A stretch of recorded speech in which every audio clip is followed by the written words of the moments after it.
You know who I am? Yes, Who am I? my interrogator. Your interrogator, yes. That is a very frank answer. It's a hopeful beginning to our conversation. Thank you. Your identification of me suggests a shrewd and well-informed mind. Kind of you to say so. You were not deceived by my jovial manner. No, You know that interrogators often have a jovial manner. yes. It makes them paradoxically even more sinister, Oh, much more. which is required of the nature of the work. I understand that. You've seen interrogators going about their business before Yes, in plays. yes. I wrote those plays. Oh, I am, in some sense, the author of this one. Perhaps ah, I embody certain aspects of the author. Possibly, it's not certain.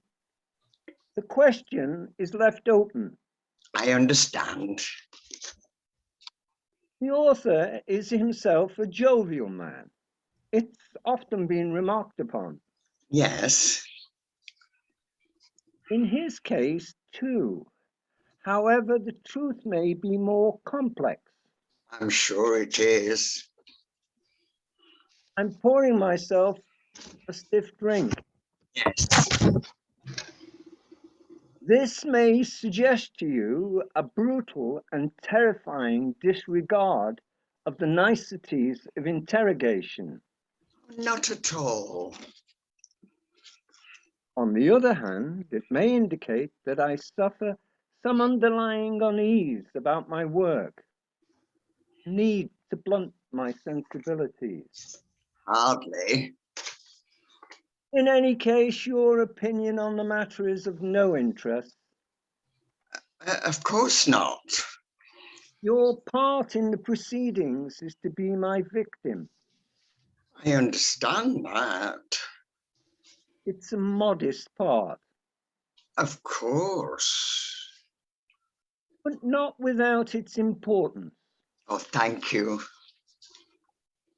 You may represent another aspect of the author, some more passive side to his nature, a vulnerability that he's endeavored to conceal from the world. Possibly. Though you seem to have remarkably little to say for yourself. Remarkably little. Do I detect a note of reproach in your voice? No, You should be glad to have any words at all. I am. You may have found this dialogue sparse on the page. Not at all. But now you see it performed by a well-known actor, you understand the depths of meaning that lie beneath it. I do. We are talking about my part. I realize. It's an important part. Oh, highly important. It's a part that I may possibly persuaded to take myself in some future production, if it can be fitted in with my other commitments. I look forward to seeing that. The case with your part is somewhat different. It has unfortunately not proved possible to secure a leading actor to play it. Oh, I'm sorry. A leading actor would feel that your character does not develop in any way interestingly or dramatic. He would be right. You are entirely passive, I am a pathetic creature. hopeless. But this is because of the nature of the play in which you're appearing. Of course. It's not the sort of play in which the victim bravely defies his tormentor. It's not that sort of play at all. There are different sorts of plays.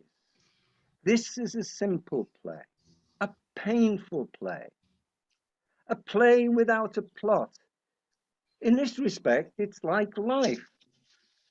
Oh, like my life. Like your life, yes. Not like my life, that's true. My life has a plot. You sighed? It was in the stage directions. Were you sighing at the depths of human cruelty revealed by the play? I believe I was. You were not sighing at the play itself. No, I'm relieved to hear it. Our conversation might have taken a less friendly turn. Look on the bright side. You might have had no words at all. You might have been a wordless, shadowy presence, indicating your humanity and your suffering with nothing more than a bowed head. I realise that. Though a good supporting character can do a great deal with silence and a bowed head. On second thoughts, you might wish to consider taking the part yourself. If I should require artistic advice, I will extract it by torture. Do you know how long this little conversation of ours has been going on? A long time. 4 3/4 minutes. You understand now that torture is wrong? I understand that now. You did not understand that simple moral point before? Apparently not.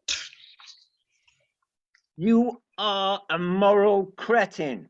So I realise.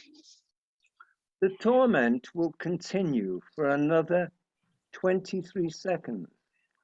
Then it will stop. Oh, thank you. Thank you. You at last show signs of animation. Something has perhaps been achieved by this little conversation of ours. I believe it has. You may silently count the seconds remaining if you wish. There are 7 of them.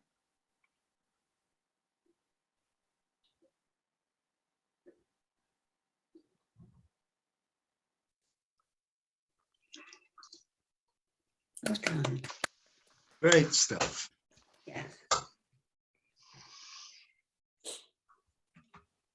Thanks, Doreen and Derek and Graham as well. Terrific stuff. I don't know what everybody made of that. Thought it was lovely. Found it very weird. I'll have a shave next time. I didn't really understand it, to be honest. I'm not sure I did either, but it's very sinister. Very sinister. Yeah. Mm. I think it's a bit like when you're writing something and your character won't do what you want it to, and it's like The life of a playwright, the internal Yeah. dialogue of your character. We thought it was more Pinteresque than anything else. Kind of, But sometimes when something is said in a very amusing way, it can feel very threatening, very frightening. And I was trying to work out the kind of relationship. I need to listen to it again, I think. Try and understand it. Judith. it just seemed like a very psychological torture, not in a physical way, but in a verbal way. It's very sinister. And and the superiority of the so-called professional actor interrogator was spot on as well. I thought that was good. Thank you, Judith. In relation to Val's point, the first time I read it, I was unsure about it.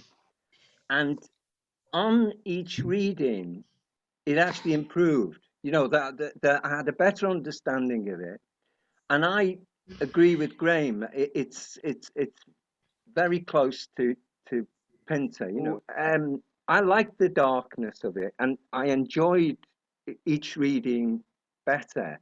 Thanks very much, Doreen. One interesting thing that struck me was that it's an interrogation, but in fact, we learn far more about the interrogator than we do about the person being interrogated.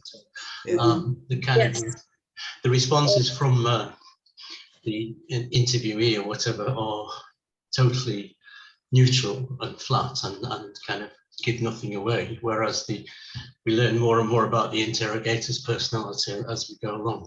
It's quite often the case in interviews, isn't it, where somebody's being interviewed and actually the interviewer imposes more on the discussion than the interviewee. You know?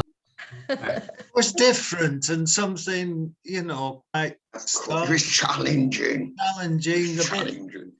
And every time Derek read it, I thought there's that little bit more colour in it. And the way he did that, understood or recognised what was coming from the text, which I'd not seen. I just thought it was a challenge. I thought it was interesting, you know, but I don't have that intellect to read into it. But when Derek was doing that, I was absolutely fascinated with it. And also Doreen's answers. And I thought, you know, Doreen amongst us all was probably the one who could do this the best, because she has That's nice. He has an ability to make a lot of a little. I think that's just enough, really. We've sort of covered the subject. Okay, all right.